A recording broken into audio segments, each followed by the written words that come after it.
I'm Christina. And I'm Matt. And this is New Ways Podcast.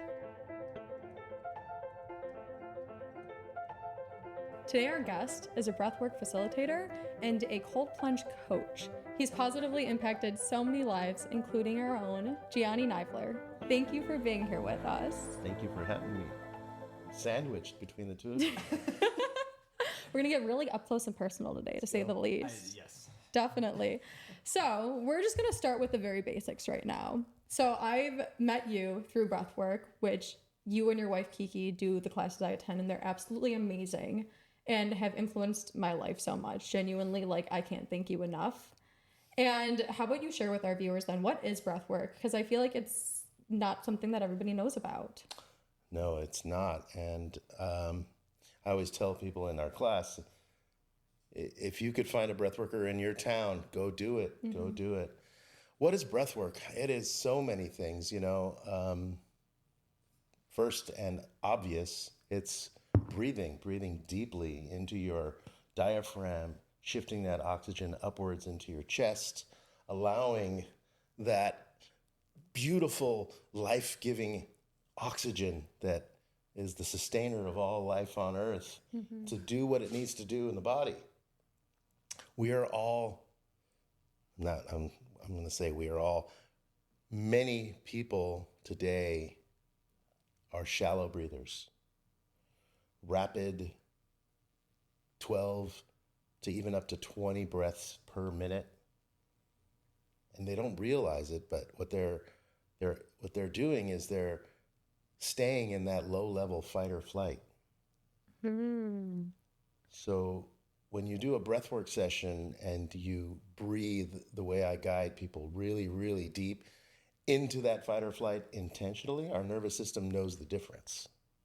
Many people be like, why are you telling me to breathe in and out through my mouth? Like as if I'm in a panic mode. Because again, your nervous system knows the difference. Yeah.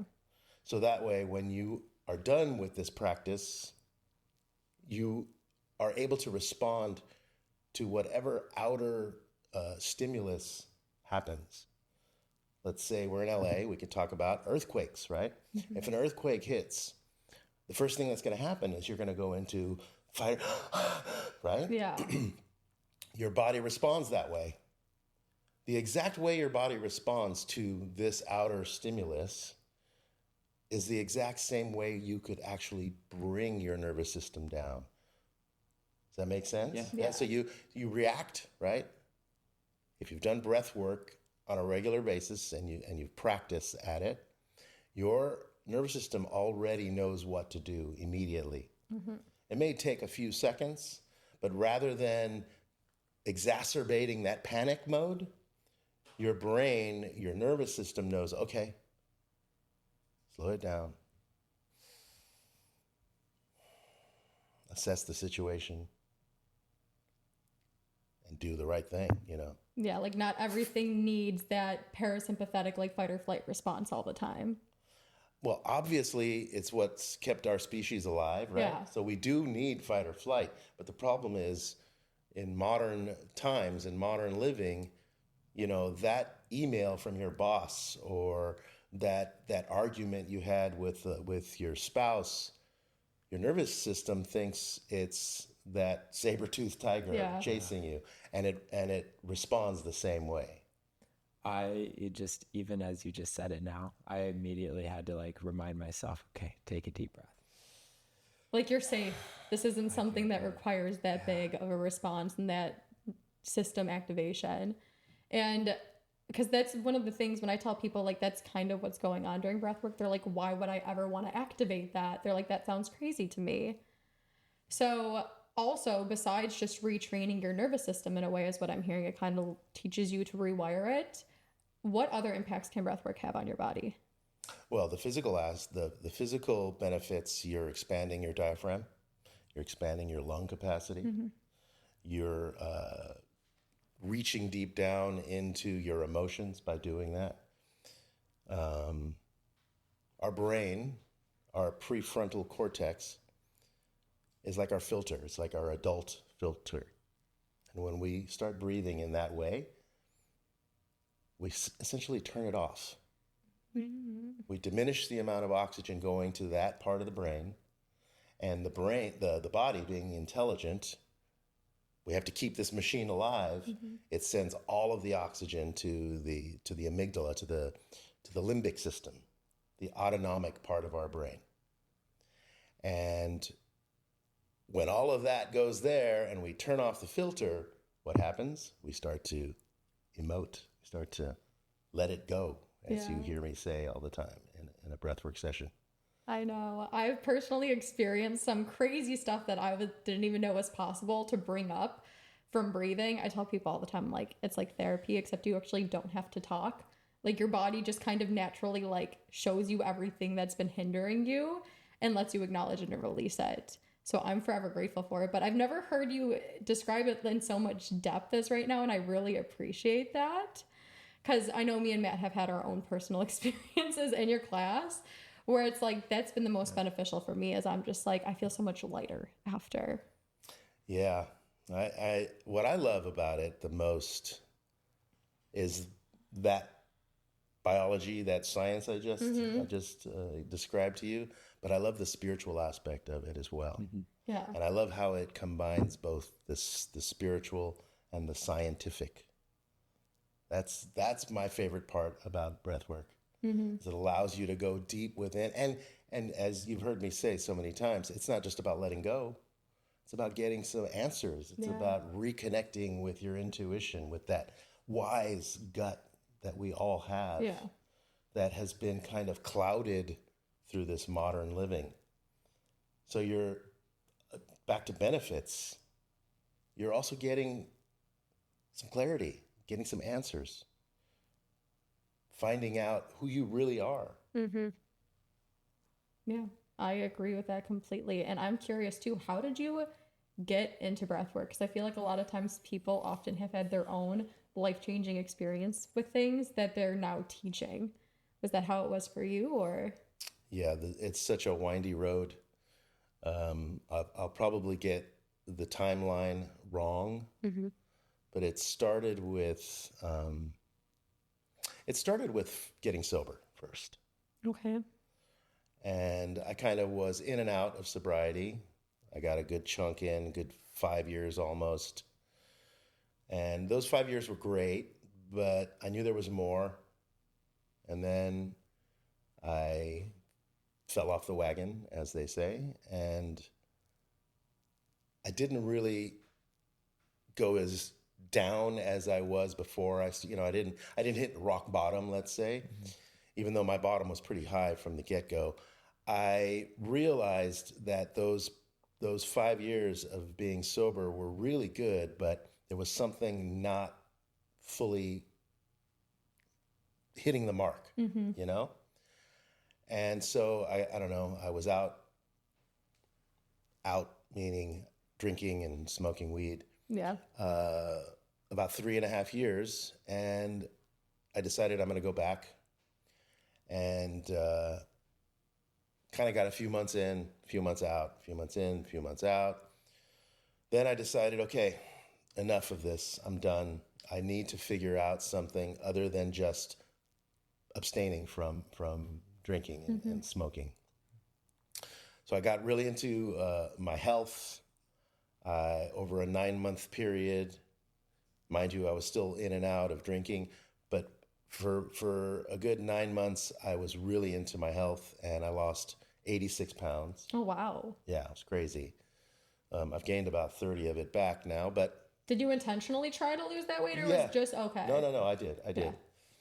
And it was through my doctor. She put me on this program. It was great. Yeah. It worked. 9 months, 86 pounds. Some will say that's too much, too fast. Yeah.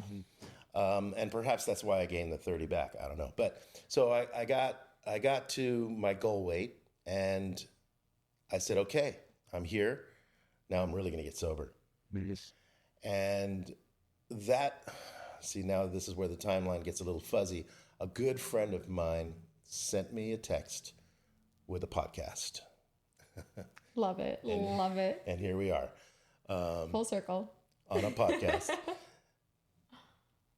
That podcast opened my eyes.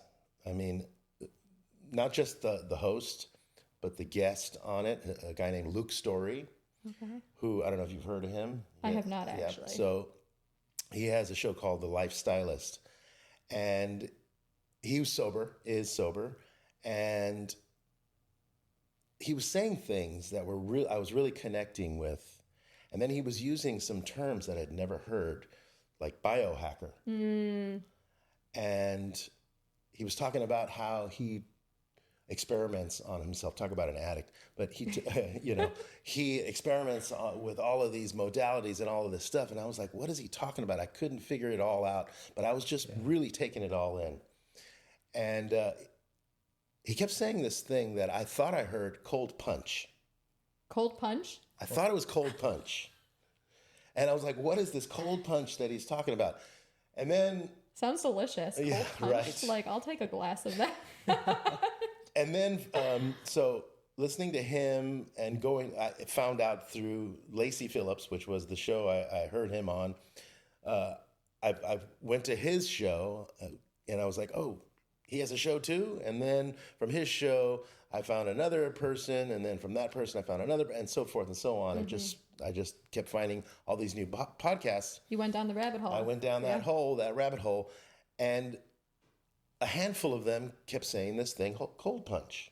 And I was like, what the hell is this cold punch? Right now. And of course, that led me to the master, I guess you could say, Tony Robbins. Oh, I love Tony, yeah. Because they were talking about that they learned it through Tony Robbins. Okay, the cold punch. Anyway, long story short, it turns out it was a cold plunge. I was going to say, I'm like, was it actually that or like... It was a cold plunge. And I only figured it out when I think it was Tony Robbins, or it could have been Dave Asprey. One of these people were actually, I saw a video of them actually getting into a cold bath, a cold tub. And I was like, oh, okay, that's what it is. That I think I went to the store that same day that I figured it out and bought like 10 bags of ice. I threw them in my bathtub. I had a panic attack.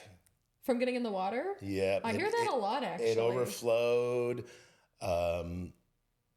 So let me backtrack. About 10 years prior, Kiki, my wife, and I were on a camping trip. And we usually camp. When we camp, we have our own a tent that's one you could stand in. Mm-hmm. And a friend of ours invited us on this camping trip, and it was kind of last minute, and I can't remember, but we ended up using their 2-man tent. Okay. And it was like this high off the ground. And I was still drinking at the time, smoking a lot of weed, and we crawled into the tent. It was like 1 a.m. It was in Joshua Tree, and it was a moonless night. It was super dark. And we got into that tent, and within 10 minutes, I had like a claustrophobic panic attack. I'd never experienced anything of the sort before that in my life. And it took me a good hour and a half to finally calm down and fall asleep. So I only bring that up because when I got into that cold plunge, into that ice bath, those exact feelings came up.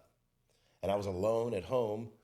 I was able to overcome it by getting out. Yeah. But I was like, damn, that was awful. I didn't understand why. Like, I kept hearing all of these podcasters, biohackers talking about how beneficial and how great it is. And I was like, that sucked. But either on my own, I came to this conclusion, or listening to more, I learned that, as you hear me say, getting uncomfortable is how we grow. So I said, screw it. I'm going to do it again. I did it again the next day, and I was able to down-regulate my response, my nervous system, by just breathing in and out through the nose. I really, really gave it I gave it a little more reverence, right? I didn't just jump in and try to let's see how this works. And lo and behold, I had the experience that they were talking about. And I had no idea what breathwork was yet. weeks, days, I don't know. Timeline is a blur. So you found cold plunging first, and then Yes. you went into breath work. Yes, Okay. thank you. Yeah. And so within that month or so, I discovered this guy on Instagram named Alex. Breathing Cold Bali was his Instagram handle, and he was doing a lot of these cold plunges. And I really loved the way he talked, French accent. He was just super chill, great vibe, great energy. And I started liking his stuff. And he reached out to me. Of course, he was marketing. He was trying to get some students, but he reached out to me and said, "Hey, oh, I should say I did post on my Instagram a few of my attempts at cold plunging." Okay. Right. So he reached out to me and said, "Hey, I see that you've liked a lot of my stuff. I commented on a few things." He thanked me for the comments, and he said, "I see that you have a few videos of you doing this." He said, "I happen to have a teacher training starting next month. Are you interested?" And this was in the middle of lockdown. And he's in Bali. So, Oh, wow. Right. And so my initial reaction was like, I can't get to Bali, dude. It's, and he said, no. This time I'm doing I'm doing it online. Something just told me, walk through this door, get in there, do this. And I took his course and never looked back. So right away, you kind of you're like, this stuff is amazing. It wasn't right away. No? Okay. It wasn't right away. It was a long, windy road. I would even go so far as saying it started in the 90s. Yeah. Not specifically cold plunging or breath work, but wellness, bettering myself. I read, back in the 90s, when I was in my 20s, I read a bunch of the self-help books that were popular in the 90s. And all I did was read them. I didn't apply or implement any of the stuff I was learning. Yeah. You have to apply what you learn, or else it's kind of just like... Yeah, but it was a seed planted, I think. Yeah. Question for you, too, is were the self-help books back then similar to the ones that like are coming out now? I think a lot of the books that are coming out now kind of use what they were talking about in the 90s as kind of a springboard. Yeah, I mean, what were the books back then? Oh my God, now I'm drawing a blank of all the books I read. What was his name? What's the... I'm not too sure, but I asked that though because I feel like, and let alone I was just a baby in the 90s, so I'm not sure, but I feel like we're going through this transition where people are becoming more aware of like emotional intelligence and like wellness and taking care of themselves. That's why I'm like, for like me and Matt's parents' generation and like that generation in the 90s, I'm curious how the books were because I feel like it wasn't as widely spoke about or practiced back then either. Maybe not widely, but there was or like accepted, you know. Yeah, there were people into it. Okay. And the books that I like, The Letter was one. Who Stole My Cheese or Who Moved My Cheese? Have you heard of that book? No, I haven't. That's a great book. You should check it out. Who Moved My Cheese? Tuesdays with Maury. Now, mind you, some of these books were not like self-help books. Yeah. They were storytelling books, but there was that message. I love the storytelling though, because that's like what we even aim to do here is like, because don't get me wrong, I love self-help books, but a lot of people might find them boring. Like you're just reading about like a lot of them do repeat a lot of similar things. It's through people's personal experiences. And like that story, I feel like people can relate to and also be like, you know what, if they did it and they went through a similar situation or felt some of the same feelings, I can do it also. Well, I mean, that's the best way to get a message across is to share your story. Yeah.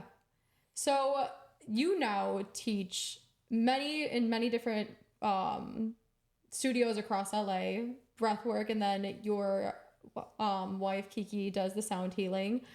What goes into putting one of those together? And also, like, what do you think is most beneficial when people show up? How do you guys know? Because there's been times where like you're saying something, Kiki's playing the bowls, or someone comes up to me and touches me, and it's exactly what I needed in that moment. Well, as far as that part is concerned, I have no answer to that because it's intuitive, Yeah. especially Kiki. So if she comes up and touches or taps you, and it's like you said, it's at the right time at the like there's no way of really telling you. I can't say that I came up to you and touched you there because of this. It's like almost like a Intuition. divine intuition, Yeah. or divine, yeah. It's like it's coming through me. I'm not actually creating like It's coming through me, exactly. Yes, I love that because I know I brought Matt to one of your breathwork class, and both of us after we were talking about it, and I'm like, there was one point Kiki was like, let it out, started shaking, and my body, you posted on Instagram actually, my body was just shaking, and I wasn't really even aware of how intense that experience was until I watched the video, and I'm like, oh my gosh, I really needed that. Yeah. It's like you have no idea what you need until you're in the moment and you're like that. Felt like a weight was lifting off my shoulders. Same with Matt. Do you kind of want to share a little bit of your experience during that class? I know I've been a little quiet over here, but I will say, like, I think for me, one of the reasons why having you on the podcast today, hands down, is probably one of the most exciting things for me, is just because, like, the transformative experience that I had in your class, and I still am processing it to this day. And we did that class about 6, 7 weeks ago. It was before Hawaii, so yeah, a while ago. So, I mean, it was something that I had never quite experienced before. And I'm not someone to, like, I grew up in a very, like, kind of conservative country boy environment, and just that. So that was really never in, the playing cards to ever think about your breath and to think about breath work. And, so it's just to be in that experience and to have an open mind. I was skeptical going into it. I'm not going to lie. Like, I was like, I'm going to lay on a mat. I was nervous for you. And then you were like, make sure you have an inhaler next to you. And I'm like, oh, wait, I have asthma. Like, why would I need my inhaler? Like, what is happening here? Like, I only need my inhaler when I swim really fast or I run really fast, like one of the two. And I'm like, why am I going to need that? Oh my God, did I realize very quickly that I needed that inhaler, But you didn't need it though, did you? No, like, I think at the end, like, it was more just like the fact that, like, I could see why people needed it. Like, the breath work that was needed for it was crazy. Yeah. Because it actually is working your breath at its core. And it was, I mean, the amount of deep breathing and how fast you had to do it and stuff and talking. And I'll never forget even, your wife, Kiki coming over and just holding me, and she'd be like, it's okay. It's okay. And I'll never forget crying in that moment because I felt like she was holding years of trauma and years of stress and so many years of just holding on to everything. And she's like, and she put her hand on my chest. She goes, it's okay. And I was like, okay. And it took that second. So that was such like a beautiful and such a transformative experience for me. So that's why I think still I'm quietly over here processing so much of it, because I just talking about it now reminds me so much of what happened in such a positive and beautiful way. Mm-hmm. So it's such an experience I will never forget. And it's an experience I am so lucky to be in the presence of you and your wife doing that work. So truly. Thank you for sharing that. Of course. I'm curious, how has your asthma been since then? It's actually been amazing. Like your breathing? Like truly, like my breathing has been great.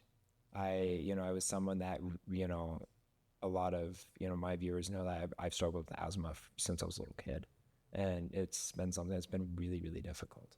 And to be able to kind of put myself through that experience, I was a little scared. I was like, fuck, I'm going to have to stop halfway through and like need my inhaler. I'm going to need this.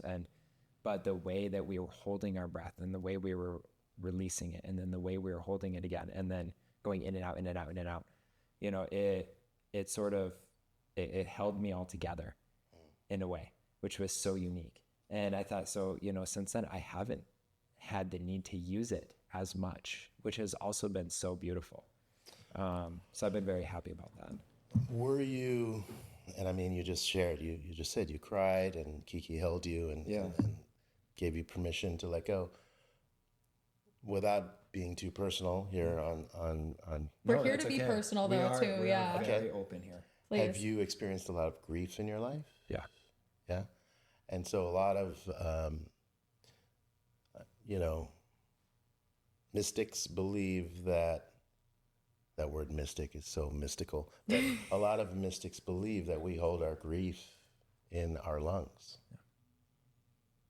And you say you've been able to breathe easier since then. How is the grief in your life? Like, are you able, so you were able to let go on that day. How has that been? Forget the breathing. Yeah. How's that been? It's really fascinating. So I can't believe you're bringing this up, but I actually, and this is something we'll talk about on the podcast later as well, but I actually am a grief specialist. Do you protect yourself? Like, remember how Kiki did right? Do you protect yourself before you start the camp, before you, engage with these kids? It's interesting. Kiki actually did share with me a lot of the techniques that she used for self-protection. I used, I think, a smaller form of it in kind of my own way that was able to really sit with myself, but it was difficult. It was really difficult to keep myself protected in those moments because you're sitting there as an open soul in a way, letting other kids come into that space and people come into that space to use it. So in a way, I sort of had to become that sponge for people. And then I realized, I'm like, okay, wait, I got all this. I got a lot holding on here and I need to figure out what to do with it. So then coming to see you that first time was such a transformative experience. And I remember it was really cool at the end of class. Something that I've never seen done before was you literally sat and it became group therapy afterwards. And you were like, who here felt that, through your experience, release something today? And I will never forget, like, just sitting in that moment of silence and just raising my hand and being like, I'm holding on to a lot of people's stuff. Yeah. Not even my own. And I felt like I released that for the first time in years. And that just, that was a lot. That's almost the most important part of breath work. Breath work, as my teacher says, is prep work. The integration period is where the real healing begins. The breath work is just the bridge or the doorway into that healing room, that healing space. Yeah. I feel like I'm the host right now, but I'd like to ask you another question. No, absolutely. Have you ever thought about why you went into that space of helping grief-stricken children? Yeah. I feel like these are things we talked about so much, and I love that you're opening up about it. So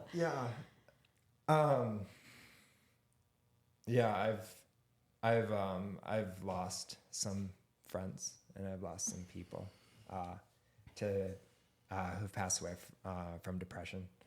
And so that's been a big part of it. And so I think that for me going into experience camps with the knowledge that I have as a therapist, or as a specialist in that way, and then coming in as a grief specialist was sort of a way of wanting me to heal a lot of that myself. And so I thought that would, and it was the thing I needed most, because through these kids in a way sort of taught me how to heal. And so that's where a lot of that sort of came from. They taught me in ways and taught me that in a way it's going to be okay. Yeah. And that took, I can't believe it. I had a 9-year-old telling me that. And that was just such a beautiful sort of transformative experience for me to sit there, listen to that. Yeah. So definitely. That's why I'm like, I cannot praise you and Kiki enough for those classes. Like, I feel like you, just by being your authentic self and holding the space that you hold, you allow other people to open up about things that like they knew, they didn't know. Me personally, it's been what, like 2-3 years now that I've been going to your classes. The biggest thing for me with your classes is every single time I get a little bit more faith in like myself and the world, because growing up I was a very dark person. I didn't believe in many things. I just honestly thought there was a lot of darkness. And through so many of your classes, every single time I get a little bit of light in the world and also within myself. Like a lot of times my experience is just like these bright colors and these encouraging words and like confidence in myself. Every time I go into your class thinking I don't know the answer to something, I just come out with absolute clarity. And it's just like whenever I start feeling anxious or my chest feels heavy or I'm just like not feeling myself, I go to your class, I sit there and I'm like, I get scared still to this day. And I'm like, this is rough. Like sometimes you have to go through it to get through it. And like, I'm like, this is going to suck. And it's funny how you mentioned like the flow eventually, because when you start off, it's rough. Yeah. And then like, I love how you talked about even with cold plunging, how you optimize your potential and realize you can go through tough things. Because even then, like you start breathing and it's a little tough, but then like you do your first breath hold. And then after that, like it gets a little easier. And then you do your second breath hold and it gets a little easier. And you've even said like people have held their breath for like 3 minutes. 7. Okay. Yeah. 7 minutes in your class. And it's like, it just proves to us how amazing the human body and our potential really is. And we're capable of doing these amazing things. Like, I kind of did you ever think that right now, like in your life, you'd be sitting here like us praising you about you just being you and giving everyone the opportunity to experience these things? Nope.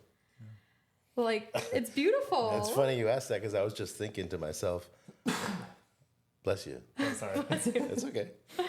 I never would have imagined I'd be sitting here, let alone teaching, doing what I do for a living. I never, ever would have, ever in a million years thought. And you do it so seamlessly. Like, you just keep going and flowing, and you can tell it's coming from your heart. Is there a critical point in your life when you realized, like, I am stepping into my true authentic self and harnessing this energy in order to become like this incredibly grounded, like radiant person you are today? I feel like there has to be a choice kind of to be like, I'm stepping into who I'm supposed to be and what I'm supposed to do. I mean, it's a daily thing. There's no one day or one specific time that happened, but I can tell you straight up, I found my purpose. Yeah. And there's more to this journey I'm on. There's more. I don't know what it is. I do want to do more than breath work, or I want to still do breath work, but incorporate it into more. Okay. My personal struggles, let's say, are, and this is stuff you hear me say in class all the time. Yeah. Right? Just so you know, the stuff that I'm saying out loud in class is not just for you all. Oh, I know. It's for me too. Yeah. But that's why it hits so hard, is because you can see how much you're just like, wow, I needed to hear that too. Yes. So yeah, I struggle with a lot of the stuff like limiting beliefs, self-limiting beliefs, imposter syndrome. I all of that stuff, man. It's a daily reprieve. Yeah. But you hold yourself so well. I would have never noticed that at all. When I first met you, I was like, this man like changed my life. Like truly, you did. And you and your wife both did. And that's just like, for me, like you guys like held this space in for people that I have never seen done before in that way. And it's just like, I'm like, my God, like who, like, are you guys human? Like I was, at first I genuinely, cause you had such this wonderful smile on the face and everything. And I was nervous as hell walking in this room and a little skeptical. Right. And you just came in and your eyes were shined so bright and like in who you were. And I was just like, who is this? Like, and it but it was so beautiful. It was so incredible. Who am I? Do you know what I mean? Right? It's a question we all ask ourselves sometimes. But no, genuinely, especially bringing you to his class too, where it's like, I love spirituality now, and like stepping into like this existential like things that are available to us that aren't widely talked about. But like Matt's a newbie when it comes to this kind of like first experience with it. So, and I want to mention too, though, for all of our viewers, like his class is phenomenal for beginners too. Whenever I do a few breathwork studios, whenever I know somebody's like new to this, I bring them to you. Because your energy just walking in the room is so inviting and caring and authentic. I want you to know that, like, everybody's first time, I always bring them to you. And on that note, too, it's like the entire experience is so immersive. Like, Kiki plays the sound bowls, you play music and audio. How do you go about choosing that kind of stuff? Oh, well, my background in music, I guess, has given me a leg up on that. Okay. I'm very choosy on what I play, and I curate my playlists almost every session. Last few months, I've been sticking to one playlist, and I'll change it as I go. Like on the spot, I'll change it. But every song you hear me play is one I've connected to myself, and made sure it flows with tempo, intensity. I've done a lot of breathwork sessions with other facilitators. Not to take anything away from them, they're great. But the one thing that lacks is the music. Sometimes they pick great songs. Yeah. And I sometimes will poach that song and use it myself for my sessions. But what I notice that they do is, and maybe perhaps because they're not musicians, but they'll just abruptly end a song. Yeah. And that drives me crazy.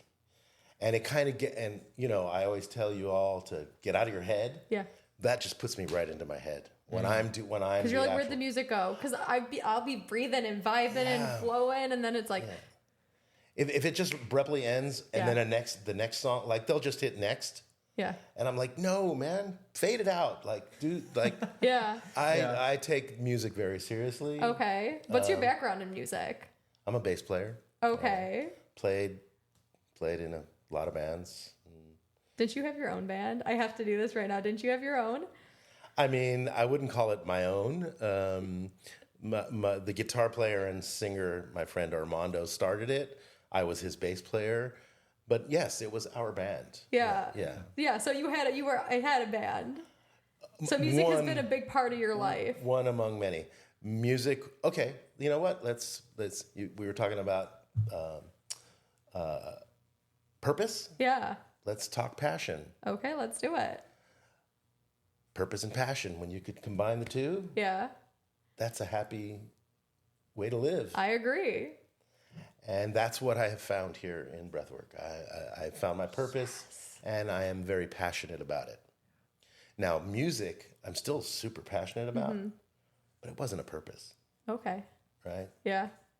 It does bring joy to people. It does bring, emotions. Music is very powerful, but I found a way to combine the two. My ultimate, I've never shared this with anyone other than Kiki. I would love to record my own stuff and play that in my sessions. You should.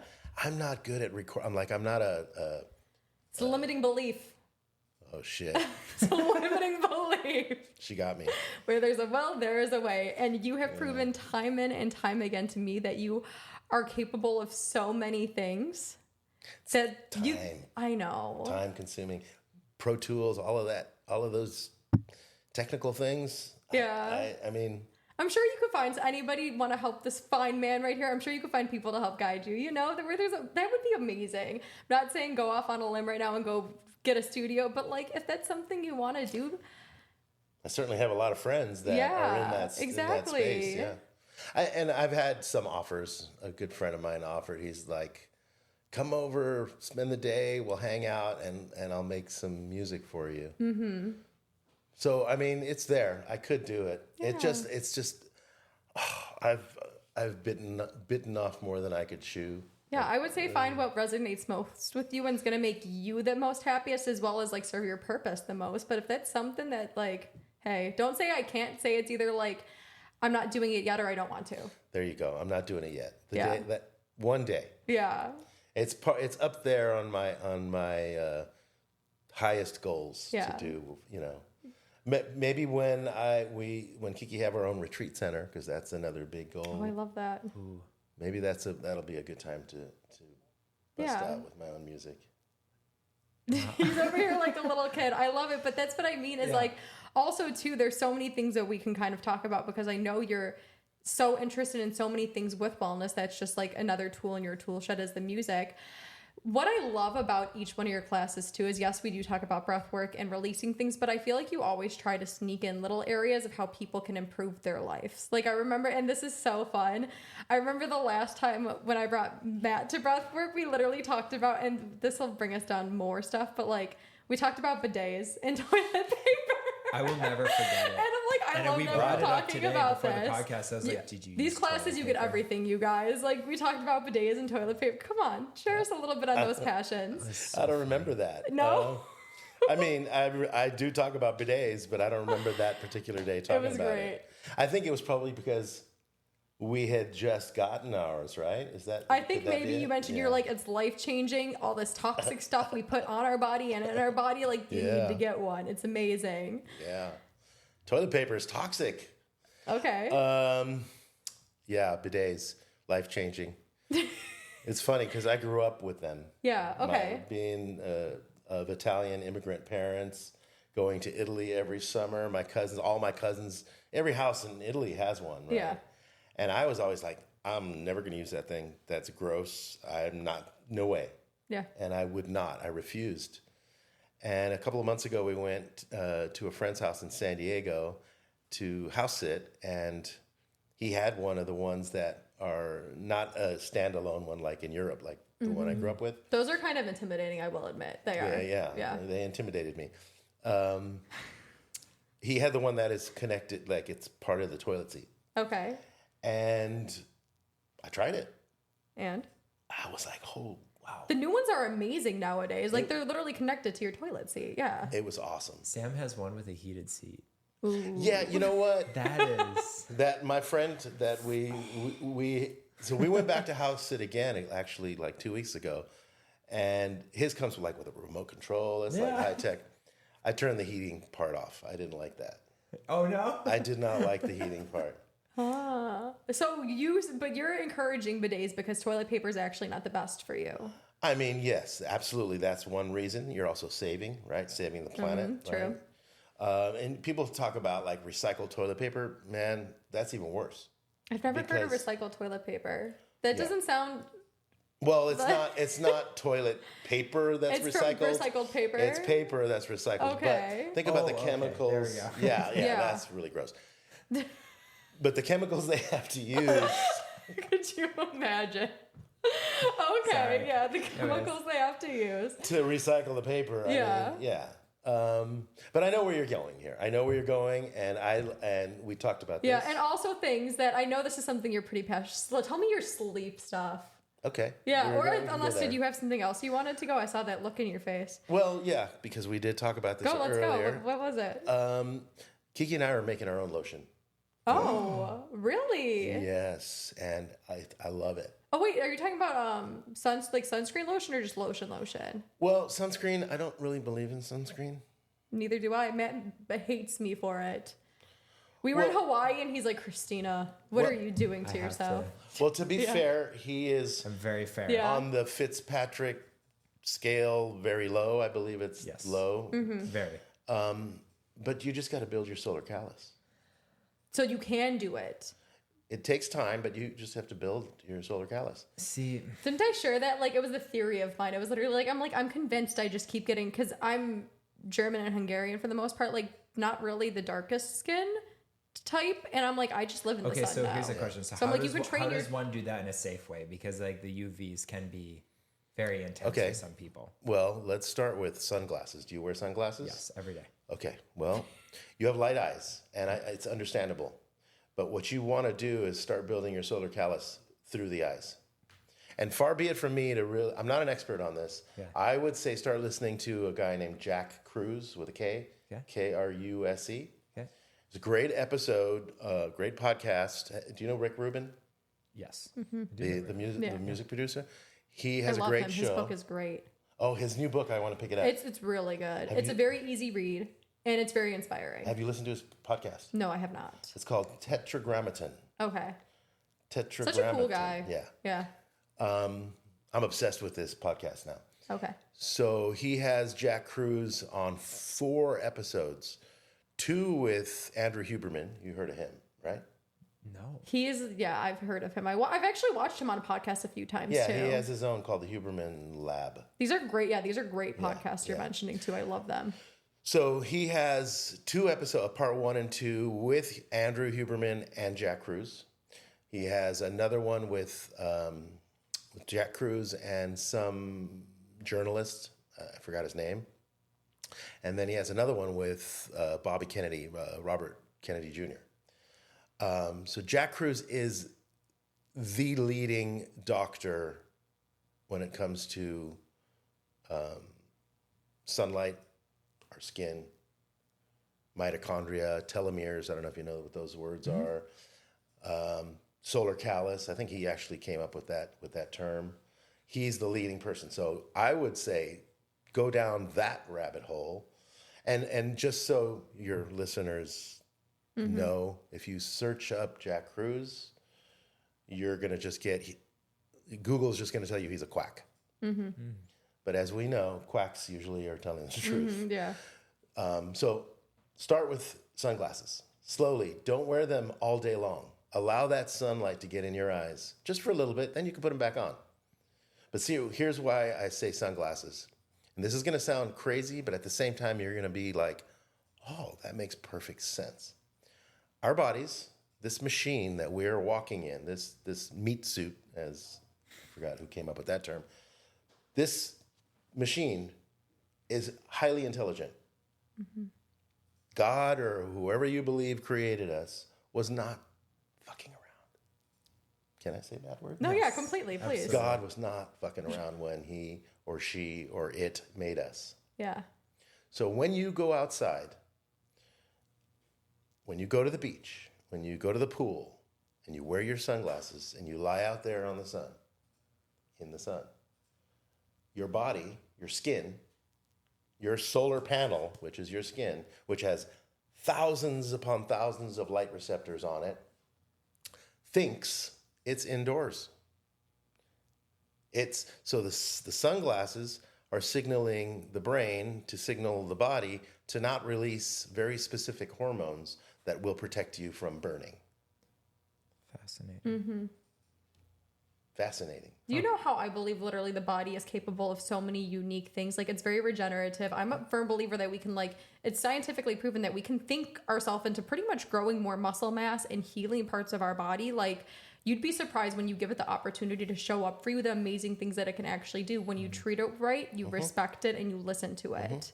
Absolutely. I'm a huge promoter for that. I see it, like I've kind of told you, in the hospital. I've seen it so many times. Like, stress, what we put into our body, the way we treat our bodies, I feel like it aids so much into the outcomes that we have when it comes to our health. It can exacerbate disease or honestly help in aiding to heal it. Epigenetics. Yeah. That falls under epigenetics, which is another word that a lot of people are like, what the hell does that mean? I'm not even too familiar with epigenetics that much. Do you mind elaborating a little bit? I mean, best I could. From what my understanding, epigenetics is lifestyle. Yeah. So if you are genetically predisposed to, say, diabetes, your father had it, your grandfather had it, or, your mother or whatever, it's passed down. If you change your lifestyle, you could actually change that genetic response to that particular disease that runs in the family. So if you do all the same things your dad did, eat the same way, of course, genetics is going to do what it's going to do. It makes sense because you're doing the same things that they were doing. Yeah.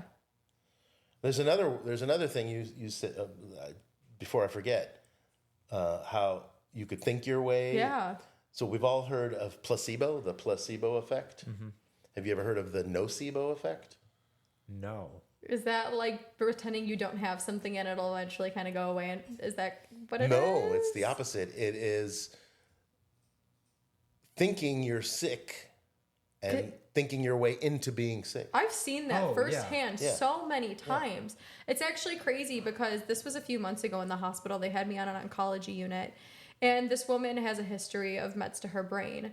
So she just wasn't feeling too hot. She was just a little sluggish, went into the hospital, and of course they're going to put her in an MRI machine, do a CT, see what's up there.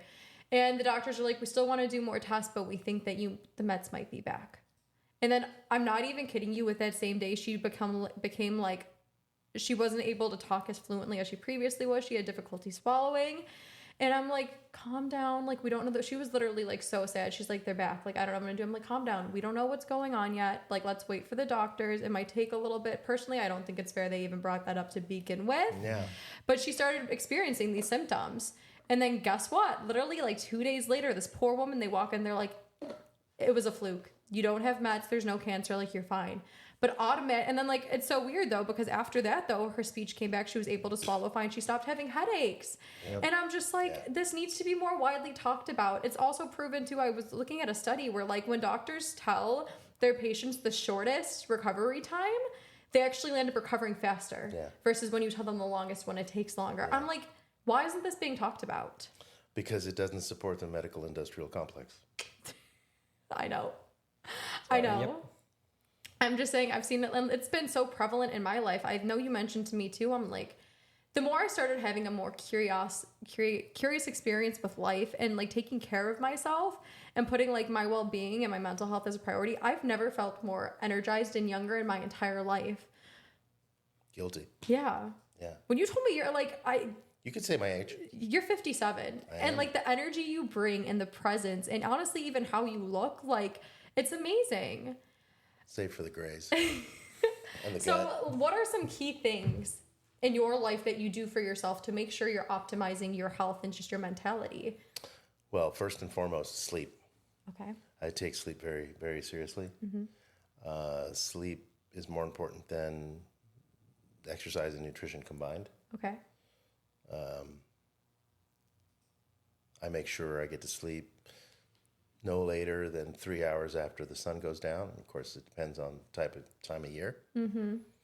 I wake up with the sun, or slightly before the sun. The first light I get in my eyes, provided there's already, it's first light outside is natural light. I go outside. If the sun's just coming up over the horizon, and of course I live in the city, so coming up over the house across the street. So the first 40 minutes of sunlight does not hurt your eyes. There's no UV light present, and this is all Jack Cruz, by the way. I will look in the direction of the sun. I won't look directly at the sun, even though I can, because there's no UV light present. So I'll look in that general direction of the sun while standing on my grass, on my lawn, barefoot. Grounding yourself and starting your circadian rhythm. And setting that circadian, bringing down the melatonin and activating the cortisol release.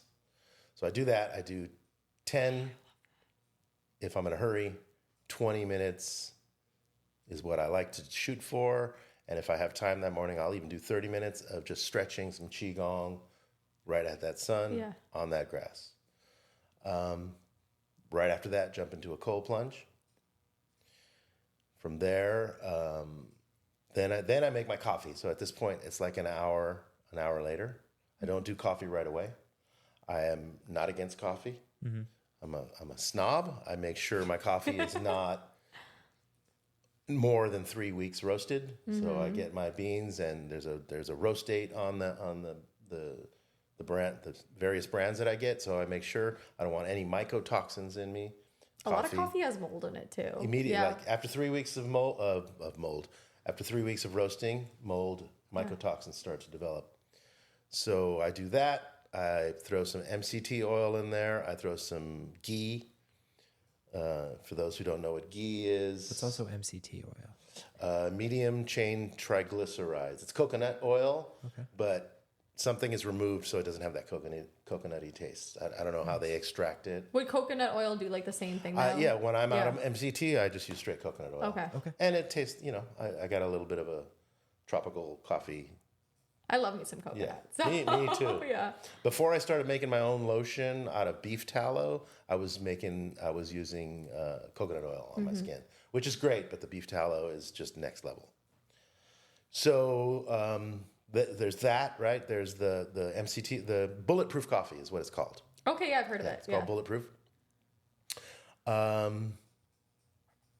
your question was Pretty much, what right. do you do to Yeah. optimize your health and make you feel the best? Because you're doing fabulous at this age. I'm also loving this schedule thing you're doing, by the way. So keep going. Circadian rhythm. Because You're like, take me through your day. Yeah, seriously. Circadian rhythm. Okay, so then when I do finally eat something, it's going to be a high fat. Well, I mean, it really depends. If I don't do the MCT oil and I just have straight black coffee or with a little raw cream in it, then I'll have a high protein, high fat breakfast. So 3 eggs and some bacon. Nice. And I use either beef tallow or bacon fat or butter or ghee. I stay away from all seed oils, like the plague, which I recommend everyone do. Can you share with us why people should stay away from seed oils? Well, for one, they're highly oxidative, and they go rancid. When you heat them up, they become rancid. Okay. And our body does not know what to do with them. We don't digest them properly. And then if you even think about the just all of the different processes they have to go through to extract oil out of a little tiny seed. It's in everything though, which I'm so... It is in Yeah. everything. That's It's so hard. I will admit it's very hard to get away from. Well, if you're cooking your own food, it's not that hard to get away from. As long as you're staying away from packaged foods. Yeah. And I mean, it is hard. Like, say, if you want to buy tortillas, Yeah. there's always like sunflower or safflower oil in there. It's ridiculous. So you have to kind of source it and find your own or make your own, like basically what me and Kiki are doing. Yeah. Bread, I stay away from folic acid or any bread. I pretty much only do sourdough anyway because it's pre-digested. But if you're looking at a label of bread, you want to make sure there's no folic acid in there, and you want to stay away from 2 words which are positive sounding words, but they're tricks. Okay. Fortified, Okay. enriched. I was going to say, is it enriched? Yeah. All right. Those are 2 bad words when it comes to bread, to grains. Okay. You want to find 3 ingredients, Excuse me. If it's pasta, durum semolina wheat, and water. Okay. And there are brands out there that have, like, pasta is actually easier than bread. Really? Yeah. Do you know of any like bread brands that you would recommend? I right do off the bat? Ezekiel bread, but now have you heard of it? Yeah, Ezekiel bread, it's got a lot of grains in it. I would say Ezekiel bread would be really good for us if we really knew how those grains were grown. Okay. So there's another huge problem in this country, glyphosate. Are you familiar with glyphosate? I've heard of it. I'm not too familiar with It's this Roundup. You've heard of Roundup? Monsanto's Roundup? Yep. So that's in everything. That's in every wheat brand, all flour, any of that. And then there's no escaping it. It's a forever chemical, or at least a half-life of forever. It's everywhere. Hold on, really? So what is this chemical exactly? So It's a weed killer. So Oh, you know okay. Roundup, like you would get at like Home Depot to kill your weeds? No, I don't. You never- I don't kill weeds. Okay, that's okay. I don't. I love being outside, but I like stay with the weeds and like they're my friends. We're good. When you become a homeowner, that's like the biggest thing. Okay. It's funny you should say that because homeowners are the biggest abusers of Roundup Yep. because they don't really follow the directions and they just spray the shit out of their driveway. Oh Whereas my gosh. farmers, they need to make sure every penny counts, so they use it to a T and they dilute it properly. But even, I mean, it's too much. Europe has banned it, if I'm not mistaken. I think that we should ban it Yeah, but here's the thing: But- there's no way to get rid of it anymore. because it's like just in the soil now. It's in the soil. It's in the rain. It evaporates. Really? It comes back. You can go to the most remote parts of the Yukon and take a plant and test it. There's going to be glyphosate. That's why I'm so big on like just educating people on this stuff though. So like don't get me wrong, we are pretty far gone on a lot of things. Like we've essentially like ruined our soil in a way, and like the things that it's just not the same as it used to be. Our food doesn't have the same nutrients and we are not doing anything good for the environment. But I'm hoping though when people become a little bit more aware of this stuff, like we can take tiny footsteps in the right direction to kind of like preserve what we do have left, or hopefully like bodies are regenerative. The earth's hopefully going to eventually regenerate itself. Oh, yes. But it takes us being aware of these kind of things. And I do get at some point when they created these things, probably people didn't know any better. They didn't think long term, but now's the time where we have to start thinking about that. Yeah, I'm not going to say all of these modern inventions and modern ways of agriculture and were all created with nefarious, reasons. Yeah. They thought they were doing the right thing. Yeah, no, completely. I mean, sometimes people are just oblivious to things until we actually see the impact of it. We think it's good and we find out it's not. But when I say it all the time, like when you finally know the problem, it's your job to do better. When you know better, you do better. Yes, exactly. I say it all the time. But here's a funny one. I like we're going here. My teacher says that all the time. When we know better, we do better. Yep. But there's one thing that keeps us from always doing better. Okay. And that's something I like to say is the human condition boils down to 3 words.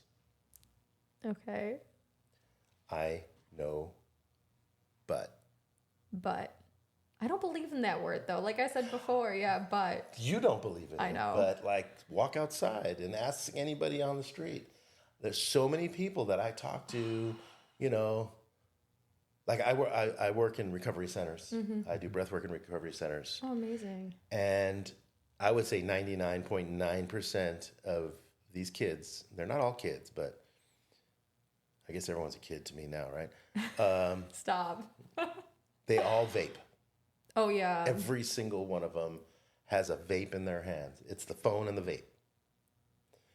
And I try to talk to them about, you might want to stop doing that. You're coming to my class. You're doing breath work. It helps you. You talk about how you feel better. You're breathing better. And then you go and hit that thing. I know, but... And it's always, I know, but... Yeah. But I'm addicted. Where it's but the nicotine feels good.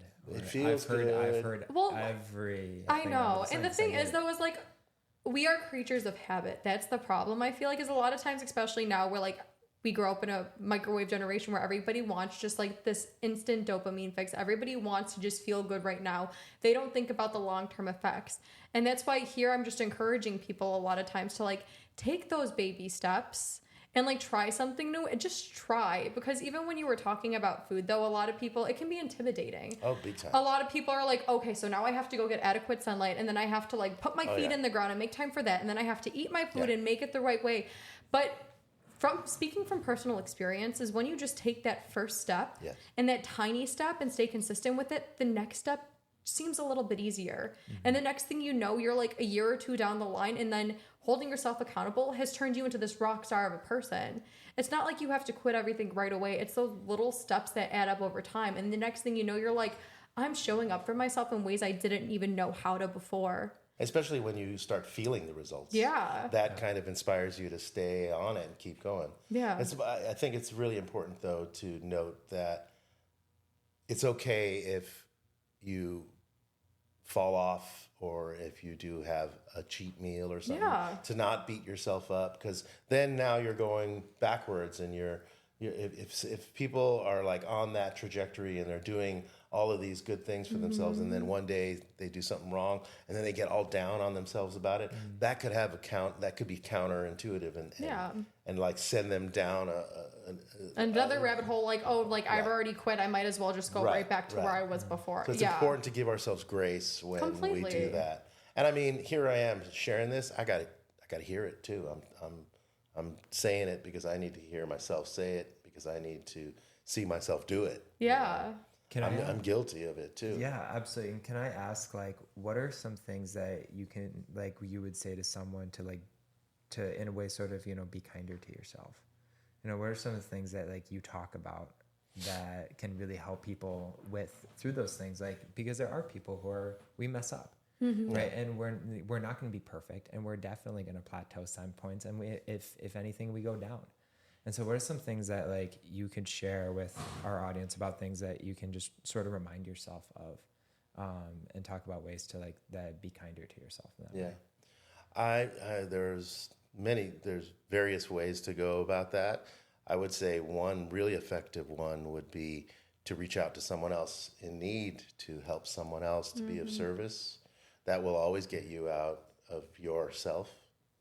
Other ways would be do something for yourself. Go outside, go take a walk, do a breathwork session on your own.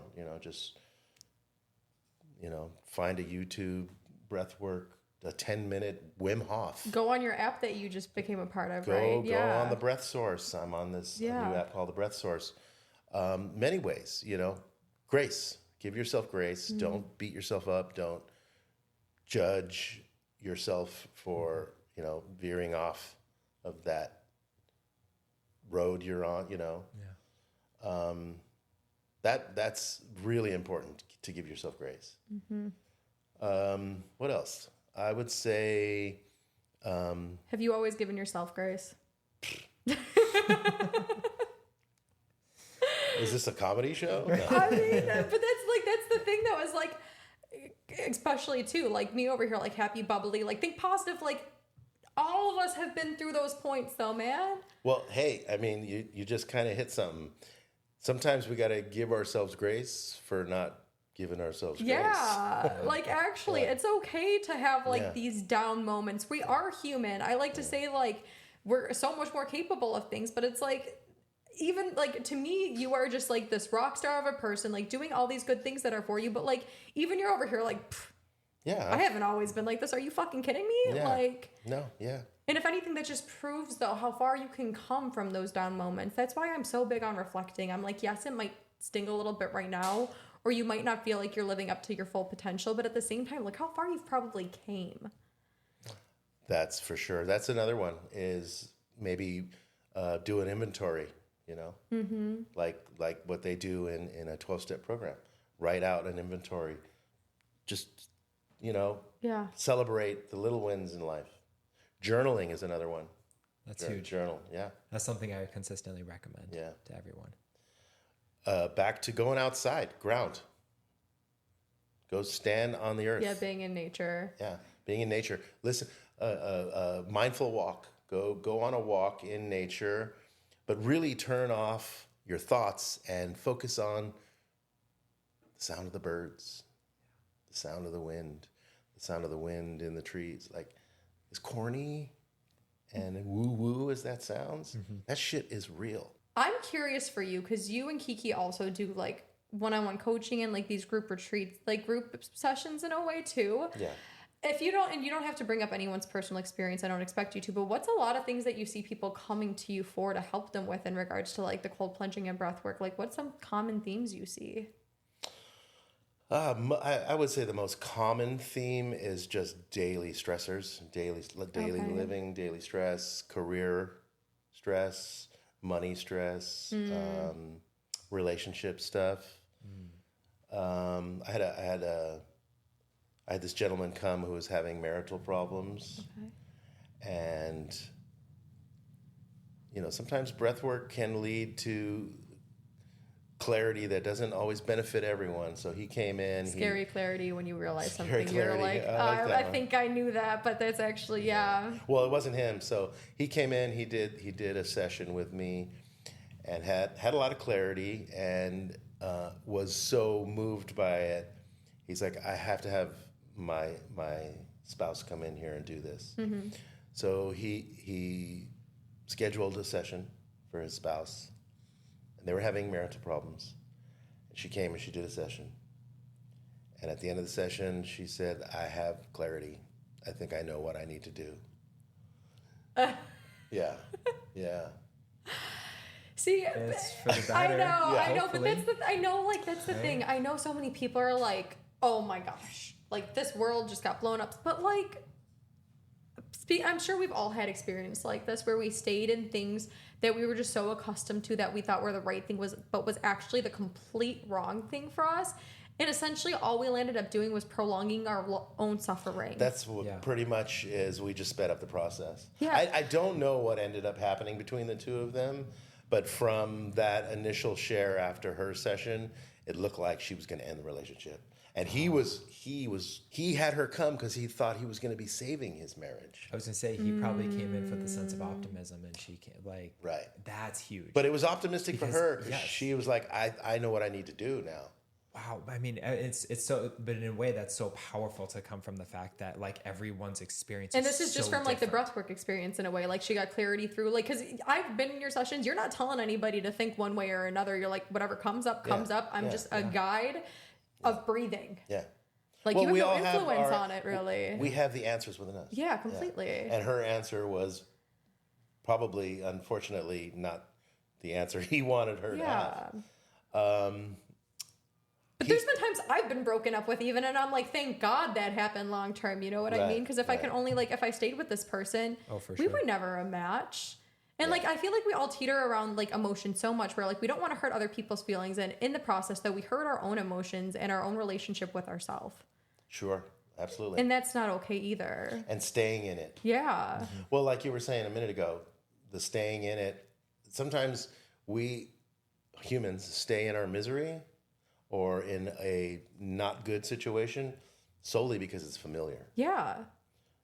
Not for any other reason other than we're comfortable in it because at least we know what the outcome is going to be versus that scary door number 3, like what's on the other side. But you are blocking yourself from so many blessings by not know. walking through that door. I know. You know, one thing that I do, I actually have talked with clients in the past about this, and to really help them kind of understand what that third door is. Yeah. Is we do this in session where I'll ask them. I said, "What do you know for sure?"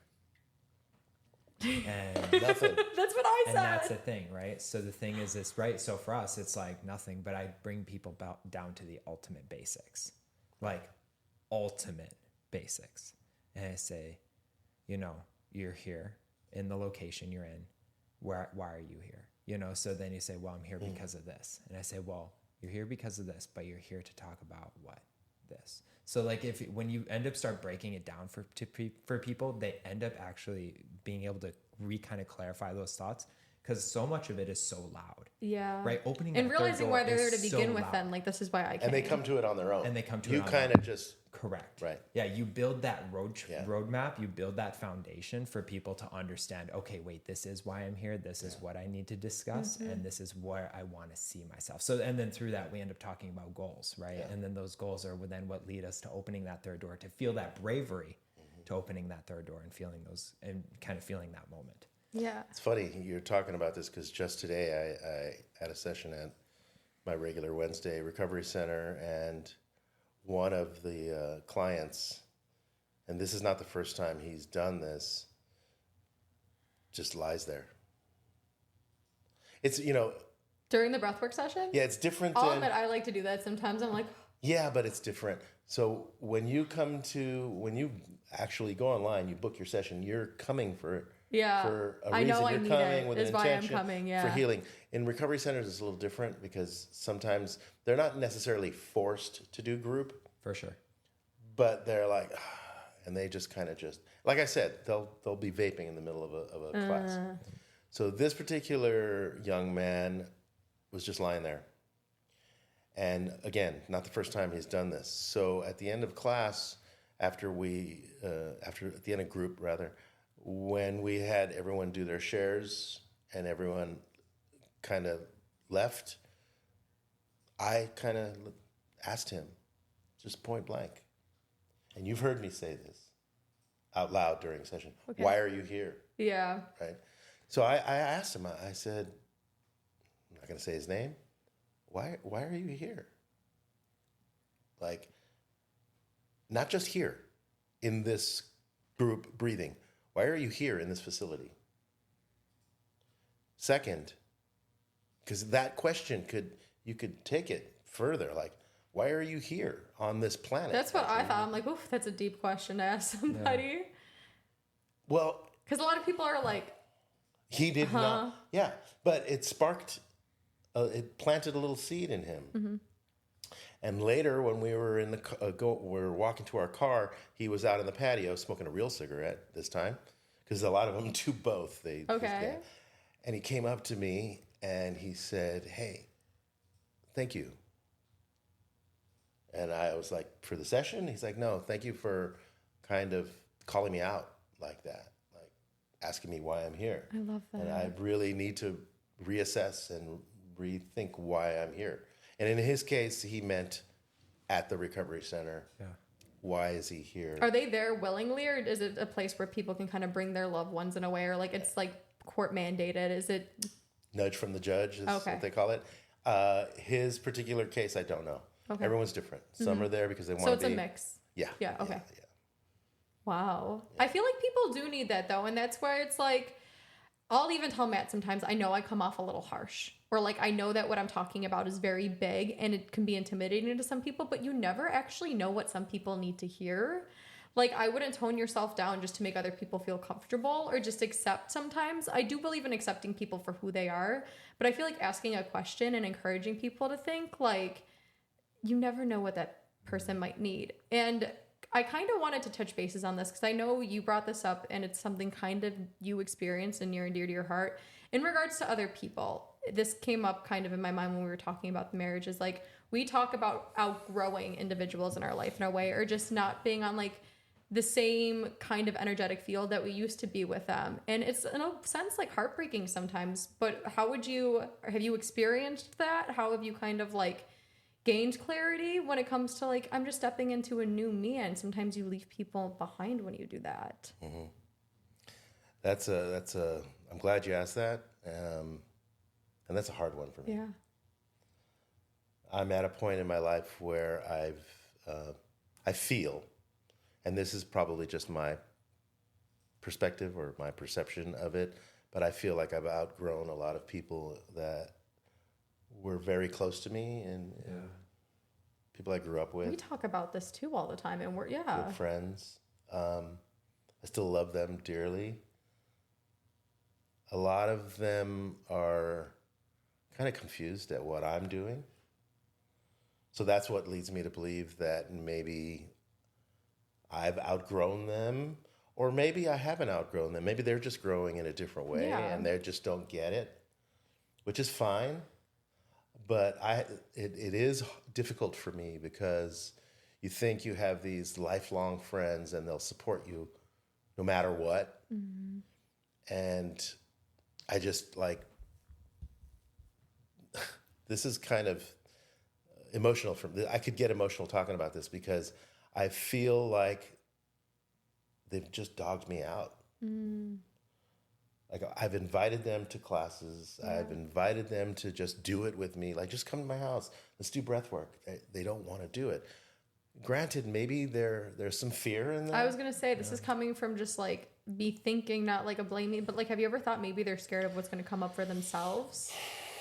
Yeah, that could very well be. Like, it's probably not a you thing. It's potentially a them thing. Yeah, which ends up being a me thing because it's me it hurts, thinking that it's a me thing.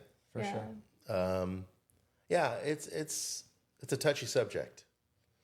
And I'm pretty sure they'll never watch this. So they'll never know any of this.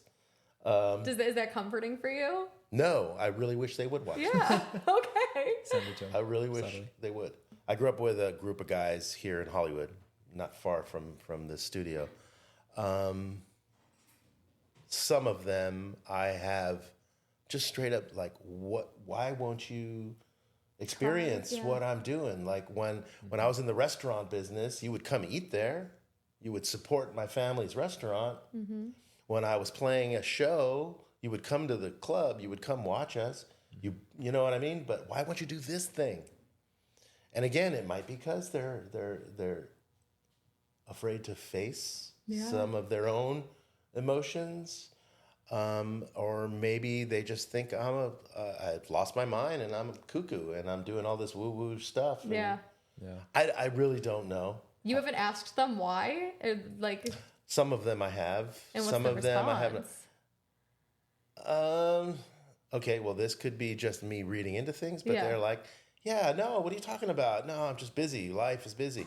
So what I read into that is they're just bullshitting me. Mm-hmm. Mm-hmm.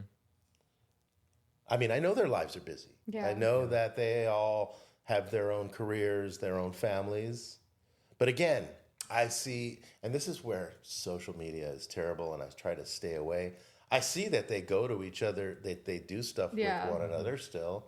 They're like not even inviting me to stuff. But let me ask you this, though. There's a few questions. Through this path, have you met other people? Oh, yes.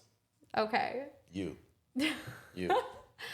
Also a plethora of other, I'm so sure. many. Yeah, that's what I mean. And I'm like, I feel like so many, and yes, it's sad because like nobody wants to really lose anybody they've ever cared about. And I'm like, just because we grow apart does not mean my feelings ever change. Like I fully love some people in my life, even though we don't talk. And it's like, just because we're different doesn't mean I like judge you, or it's just like, I wish you were a part of this life. But like my other question was going to be is like, what would have been a bigger loss, or what's a bigger win for you? Is like staying with those friends and not having this life that you have now, or having this life and unfortunately like you're just not as close with them? Like which one would you choose? Touche. I mean, yeah, you're right on point there. You're absolutely right. Yeah. I mean, everything in life is kind of a give and take. Yeah.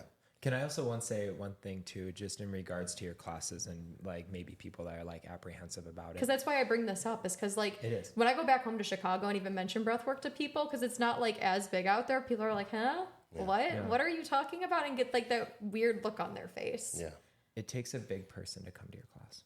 It's not easy. Like walking through that front door is one thing, but actually being a part of that experience and being a part of that and surrendering yourself to not only the experience, but to also your own identity and who you are as a person and the emotions that you're holding in that space.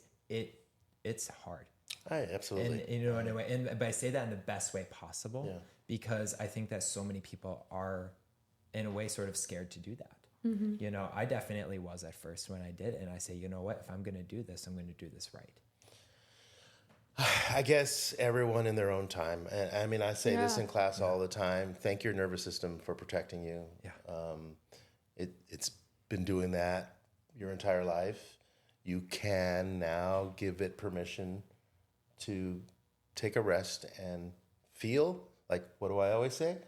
We can't heal if we don't feel. Yeah. I believe surrendering is actually empowering. So it's got a bad rap, this word surrender. Or like even emotions have kind of like a bad rap too, in my opinion. Like people are like, oh, you're too over emotional. But can I just say that like that was kind of the environment I grew up in, is like being emotional is bad. Like, no, like you're just supposed to be like this happy girl, or like not speak up. And for so long, like I wasn't even able to like cry at a movie, or like I'd be in a hospital setting and watching somebody die and I kind of felt numb. Like for me, even now, to like cry and feel the sadness that's like built up into me, like, no, it's not like the best feeling, but like it's so rewarding at the same time though. Like I can't even really put it to words. It just makes me feel so whole as a person, being able to experience those emotions that we've been taught to bottle down our entire life. Yeah. It's a release for sure. It's like a valve being like, you've built it up for so long. Yeah. To a lot of our viewers, I get this is probably something new. I get this is probably something scary. I get this is probably something you might tell people you're doing and they look at you kind of funny. But like me and Matt first-handedly have experienced this. You've made your life kind of out of it. This impact that it has on us is life-changing. And I truly believe that it can only impact your life for the better. And when you are a better version of yourself, you feel better. I get you're scared of losing people, but guess what? You're going to find better people for you to elevate your life. So please do it. Because like what's more scary to me is living in this mediocre numbness for other people and realizing I missed out on so much personal joy because I was scared of what other people might think. Yeah. And that's a big one for me, is scared of what other people think. Yeah. And that's something I'm still working on, and you know, it's a journey. It takes time, and some days are better than others, but for sure that's something. I mean, that's one big takeaway from today is hearing you say something I know so deeply, but I need to hear it all the time. Yeah, sometimes you just need to hear it, and you're like, you're scared of what people might think of you, but guess what? Because of you being who you are, you have two people sitting on both sides of you right now, literally applauding you for the work that you're doing. So before we do end this podcast, though, can you please share with our viewers any way to get a hold of you, any resources? Sure. We did mention the Breath Source. Yes. I'm on an app. They're launching me in the month of September. I don't know when you're going to drop this episode, but in the month of September, they've added a new tile, which is a recovery tile. So they have different tiles, exercise, sleep, different categories, so to speak. And so they created this tile for my style of breathwork, which is helping people in recovery. The Breath Source, it's a great app. So if you're familiar with all of those Calm, Insight Timer, all those apps, that this one is specifically geared towards breathwork. You could find me on Instagram at Respirospace, RESPIROSPACE.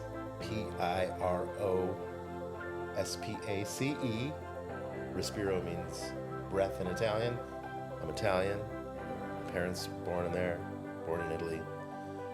So Respirospace is my website as well, respirospace.com. DM me if you want to reach out, if you have any questions. If you're in Los Angeles, we are, as you know, hallowed ground every Tuesday evening, every Saturday morning. We're in Burbank every Thursday night at a place called the Wellness of Oz. We do retreats, we do corporate events.